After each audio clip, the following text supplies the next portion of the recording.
Quick question. What if 2025 quietly became the most important year to understand if you were planning to buy or sell your home in Las Vegas? And it wasn't because prices crashed or because rates dropped, but because power shifted. In this video, I'm gonna break down how we went from a seller's market to a buyer's market, what interest rates actually did to sales, and why both buyers and sellers won in 2025, and why choosing the right agent right now can literally save you thousands, if not tens of thousands. So stay with me, because the last few minutes might completely change how you look at this market. Let's zoom out for a moment. At the start of 2025, the Las Vegas market felt familiar. Homes were selling, prices were holding, and sellers still had confidence. But here's the key point. The shift didn't happen overnight. It happened slowly and then all at once. Month after month, new listings kept coming, buyers slowed down, and inventory quietly stacked up. This wasn't a crash, it was simply a reset. And resets are where opportunities are created. So here's where the data got interesting. Sales slowed, inventory climbed, and homes started taking longer to sell.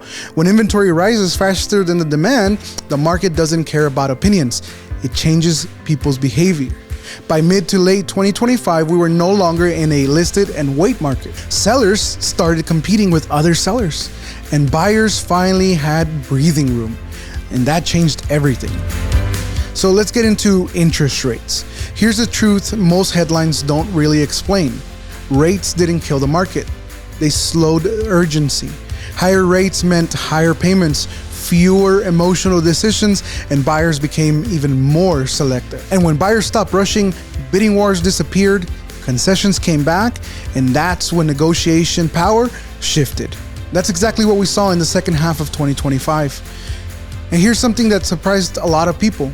Prices didn't really collapse, they finally stabilized. Most sellers weren't forced to sell.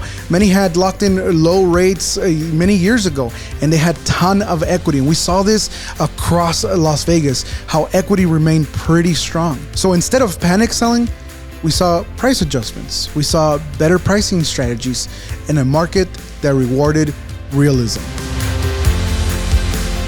But let's be clear about something. Sellers didn't lose this year. Many sellers cashed out strong equity, they sold near historic price levels, and avoided chaos. In this market, the win isn't always about top dollar. The win is net profit and clean execution. The sellers who struggled were the ones that were overpriced, who ignored the feedback, that failed to adjust to the market. Those who decided that their home was still great as they thought it was, and decided that they weren't going to make any adjustments. They weren't going to listen to their realtor when they were telling them the feedback or when they were suggesting a price negotiation. But those sellers who did make those adjustments, they won. And that became a strategy in the market. Now, what about buyers? Well, this is the most negotiable Las Vegas market we've seen in years. Buyers have options, they have time, and the best of all, they have leverage. We're seeing closing cost credits, rate buydowns, repairs actually being negotiated again, big repairs in some cases. Most importantly, buyers can think clearly and not emotionally. And this takes us to the next point, one of the most important points actually. In a balanced or buyer-leaning market, the agent matters more than the house. For sellers, pricing wrong costs time and money. And for buyers, negotiation skill can save you thousands. This is not a market for you to take shortcuts. Take for examples, one client, two properties. We got hired to list and sell a property over on Fallon Street. The client wanted a higher price point, but we decided to go with a lower price point. We executed the marketing on point. We did the full video walkthrough. We did photos, professional photos, and we went to work on the marketing. And we were able to sell that property for over $20,000 over what we had listed it, and about $10,000 more than what the client originally wanted it listed for, all in record time. And the same client ended up buying another property, a brand new construction, and we were able to negotiate over $100,000 worth of credits. We had almost $45,000 of seller concessions. We ended up doing a buy down on the rate, and then she got over $30,000 of upgrades that the builder didn't charge her.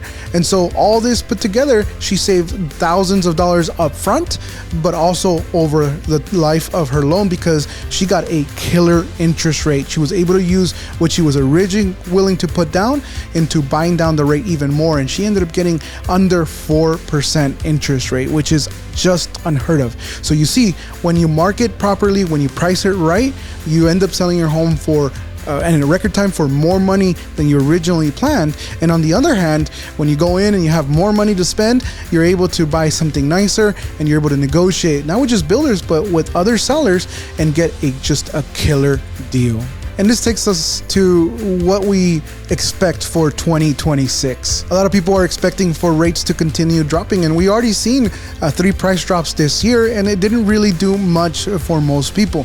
As we see inventory continue to rise or stay steady, we'll probably see a little bit of a neutral market once we have enough demand and when we have just not an increased or a continuously increasing inventory. And so really what you want to do if you want to win in 2026 is be ready. If your goal is to buy a home in 2026, you need to be ready now. And that way you can wait for a great deal. And what do you mean by being ready? Well, you want to make sure that you speak with the lender. You get with a real estate professional like myself, where we can sit down and have a consultation with you and specifically go through what you're looking for, what you need.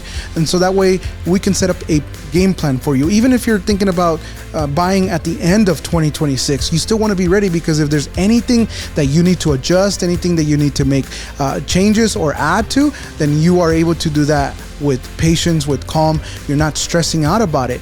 And when that deal comes, and if you're ready to buy sooner, then you're ready to go. You have the pre-approval in hand, and I know a lot of people think that pre-approvals have expirations, and to a certain extent they do, but as long as you don't make any significant changes on your credit report, you don't go max out credit cards, buy new cars, or anything like that, or close any credit cards, then you will most likely be okay, as long as you don't do those significant changes. So if you're thinking about buying or even selling in Las Vegas, this market, remember, rewards strategy, patience, and the right guidance. If you want a personalized breakdown of what this means for you, all you got to do is reach out. There's never pressure, just real conversation with real numbers.